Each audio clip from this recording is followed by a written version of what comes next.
हम जो भी बात कहें, things are far better now इंशाल्लाह, और यकीनन अगर हमारी गवर्नमेंट और हमारे लीडर्स इसी तरह काम करते रहे तो things will be even better.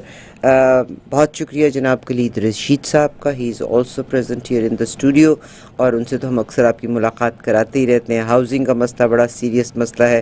कलीद से हम डिटेल में बात करेंगे. और यहाँ पर वो सिस्टम नहीं है, यहाँ तो यही सिस्टम है कि ऑर्गेनाइजेशन के साथ मिल के प्रपोजल्स दे के आगे काम चलना पड़ता है. Premier, I thank you very kindly, sir, that you came here. Thank you. Thanks a lot. Before we go any further, Premier, this is the first time we are meeting after the COVID. Yes. And I must say that you were the champion. The way you handled the whole COVID era, and we came out, you know what, if not better, not worse. Yeah, well, thank you for that. I always say it's a Team Ontario approach, and everyone pitched in and helped out, and I'm just grateful for everyone coming together. Thank you very kindly. Premier, now there are so many things good happening here.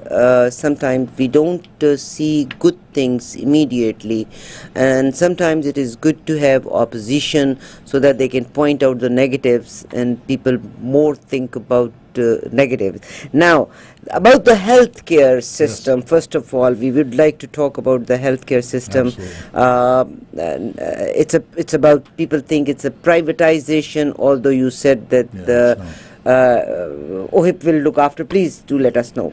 Well, first of all, as long as I'm Premier, you'll never have to pay with a credit card. You'll pay with your OHIP card. And we're going to be building community surgery clinics around the province to take the burden off the healthcare system, take the burden off the hospitals. Right now, there's 203,000 backlog surgeries backed up from the pandemic.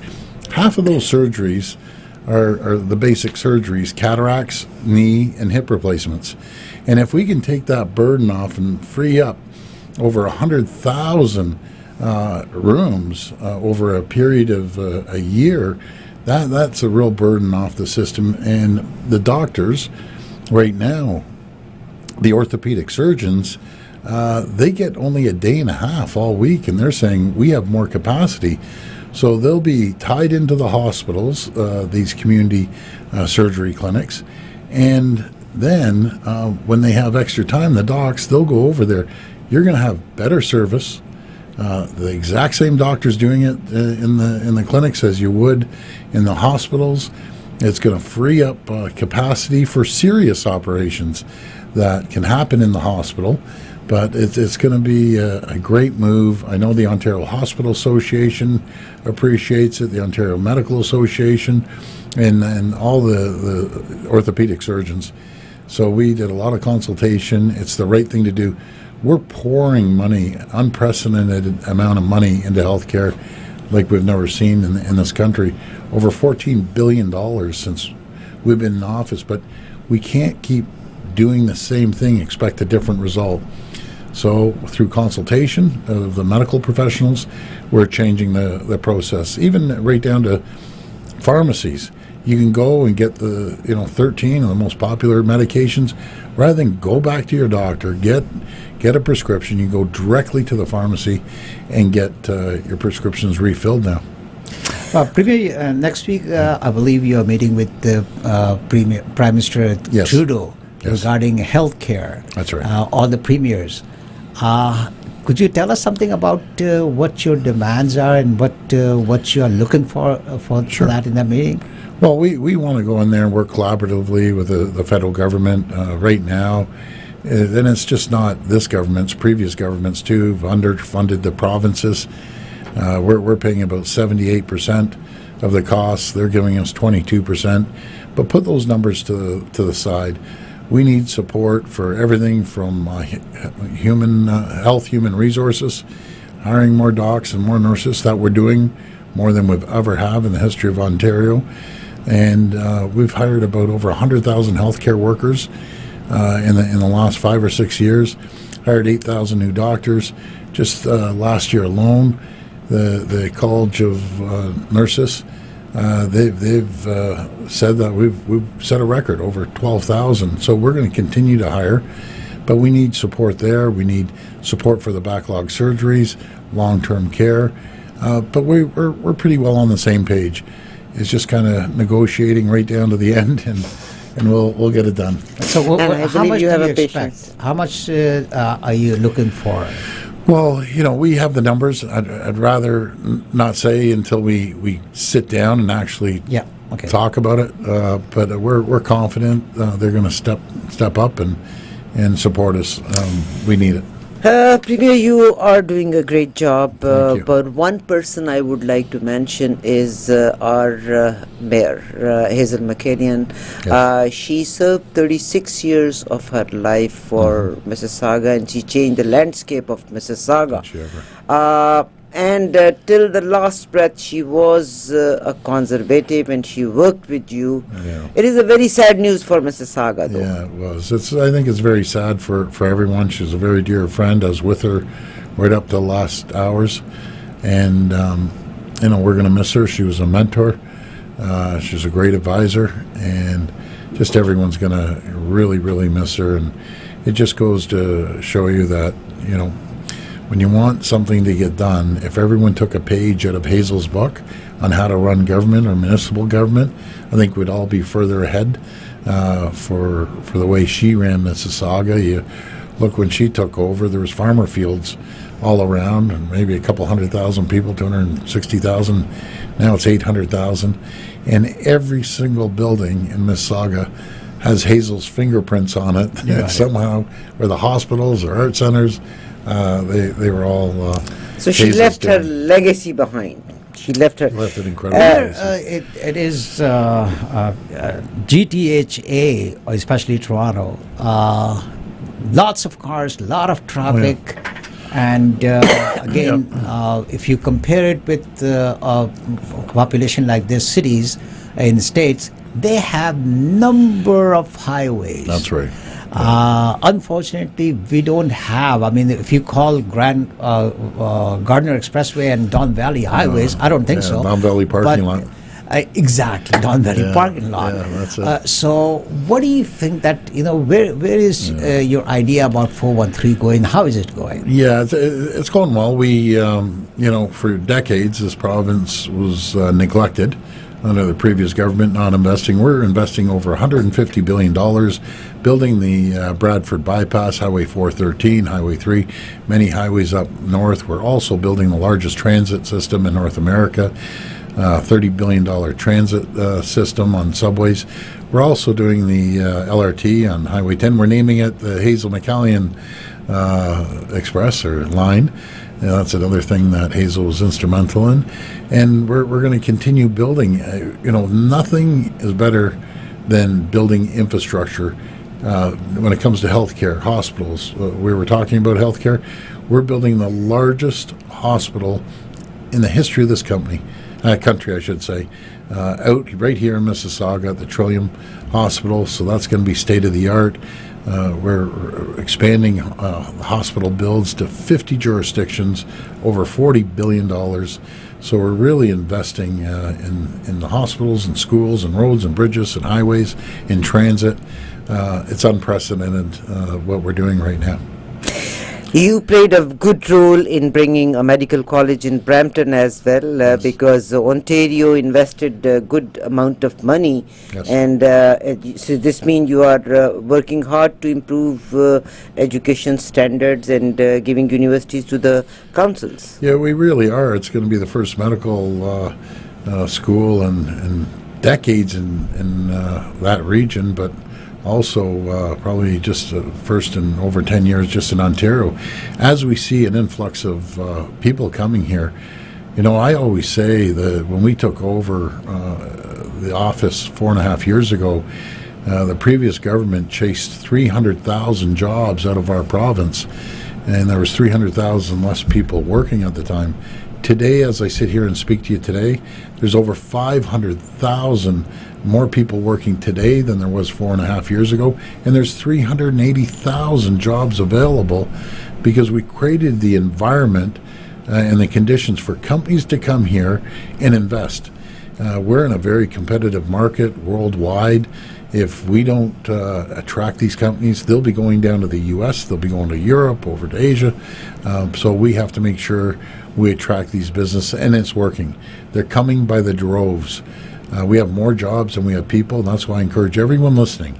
Bring your friends, bring your family, bring your relatives over to Ontario. It's the greatest place in the world to raise a family, start a business, work for a company, learn a trade or a skill, and stay in Ontario. Stay in Ontario. That's what I say to all our students that come over here from around the world.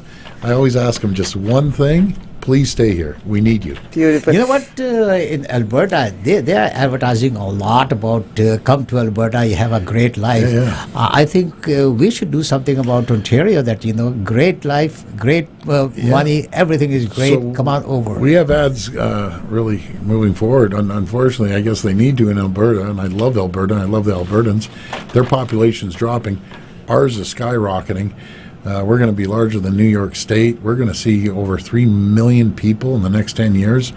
It's like taking, three Mississaugas or one Toronto and just plopping it down right here in the Greater Toronto area and in Ottawa. That's why I always say we have a housing crisis. We need to build homes. It's very simple. It's supply and demand. It's economics 101. The more supply, it'll level off the cost of housing, because we've seen the demand's there, but the supply hasn't been there. And we need to work with the municipalities to start issuing building permits a lot quicker than what they've been doing over the years. Thank you very much. I'll go back once again to the healthcare. Yes. Those who are showing negative is they think that probably if this is clinics, more doctors will move towards these clinics, and hospitals won't have nurses and doctors. Whereas CT scan, MRIs, there was a backlog in the hospitals. The private clinics go, you don't have to pay any money. Yeah. Everything is being done. Now, those, as I said before, who are showing negative, they think that with this process, hospitals will lose more doctors and nurses. Yeah, what is your... Well, it's totally inaccurate. We aren't taking doctors away right now. There's not enough operating time. They get a day and a half a week. And we just believe giving the doctors an opportunity to go in there and help people. Just imagine someone that needs a hip replacement and it takes a year to get done, and they're walking around in pain, or a knee replacement. They'll go in there. They're going to have expert, conditions, experts doing it, doctors that work in the hospitals. We're going to be hiring more doctors. The people that complain and criticize are the same people that created hallway healthcare in the first place. They're the ones that made this mess. We're cleaning it up. Thank you very much. You've been a radio man before, as I said. You've done radio for a long time.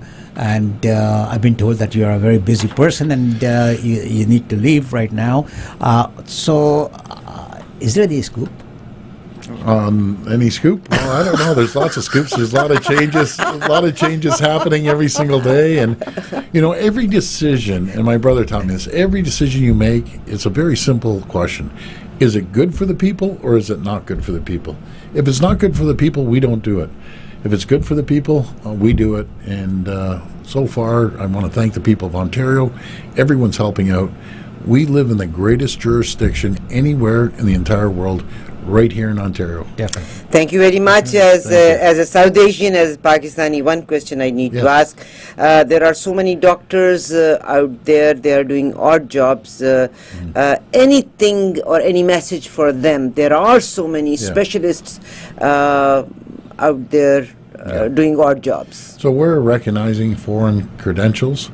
They go through the College of Nurses or College of the docs and surgeons.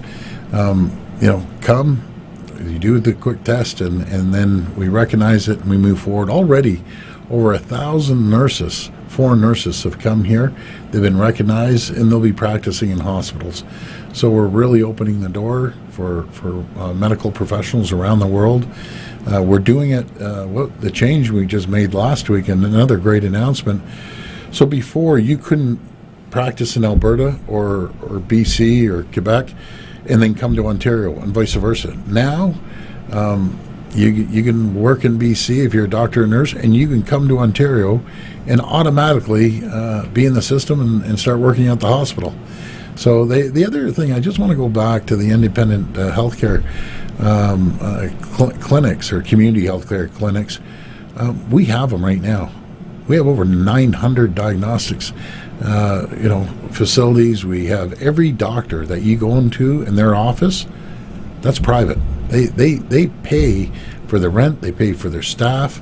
And right now we have facilities that do cataracts. We have facilities like the Shouldice that do hernias. And we have 10 or 12 of them already doing it. We just need to expand it. I can promise you one thing.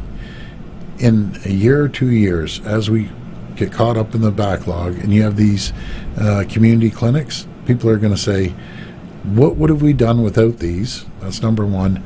And why didn't we do it sooner? It works. And thank you very kindly, boss. Thank you. My Honourable Premier of Ontario, Janab Dagford, sir, thank you very kindly. Thank you. There are so many other questions. Housing, I will get hold of Khalid later on. We will definitely address that. Oh, definitely. I know he does have. Premier said he's definitely going to come back. Inshallah. Inshallah. Thank you very kindly, Thank you very much. Premier. Thank We'll go for the commercial. Please stay tuned. Thank you. Appreciate it. Welcome to Bollywood. Fashion